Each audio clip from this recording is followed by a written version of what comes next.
Aunt Daisy, or Queen of Denmark Alexandrina Thorhildur Ingrid Margrethe II was born on April 16, 1940 at Amalienborg Palace in Copenhagen and is the eldest daughter of King Frederick IX and Queen Ingrid.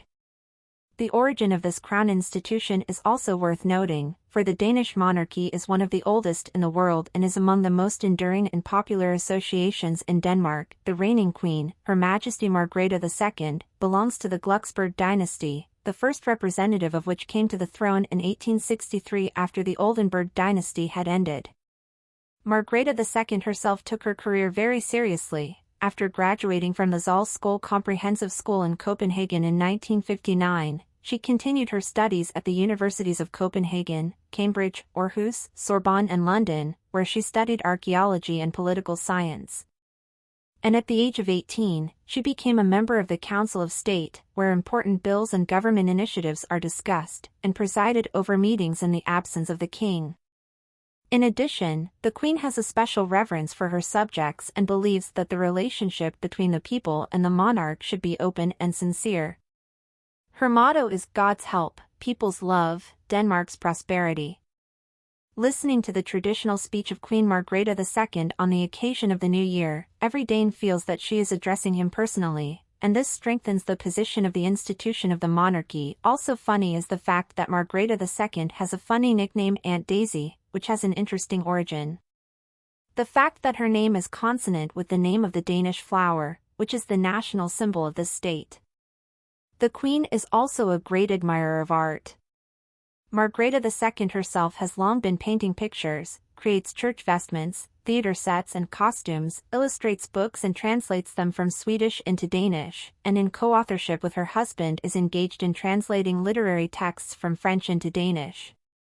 Speaking of her husband, she has been married for 50 years to French diplomat Henri de la Borde de Montbazat. The couple met at an official dinner in London in the building of the French embassy. Henri presented Margrethe II with a toy Etinois-style ring with two large square-shaped diamonds. These are rings with two gemstones placed next to or close to each other.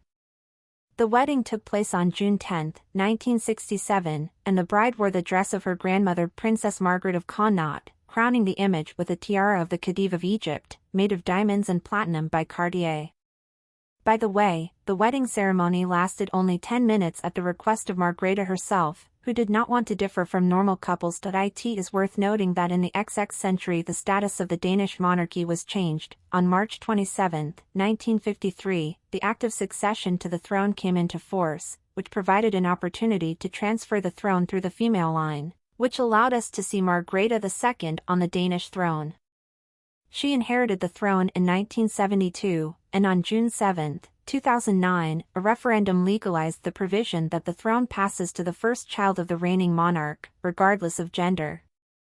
And in the 1960s, the princess traveled to Los Angeles, where she visited the famous company, which is engaged in the creation and distribution of films, Paramount Studios. There, Margrethe II met Elvis Presley, Dean Martin and Jerry Lewis. In 2021, Margrethe II became the set designer for the fantasy film Erengard, and she has previously worked on costumes for productions such as The Nutcracker and The Snow Queen. In addition, the royal illustrated the Danish editions of the Lord of the Rings book series, which greatly impressed the author of this work, J.R.R. Tolkien.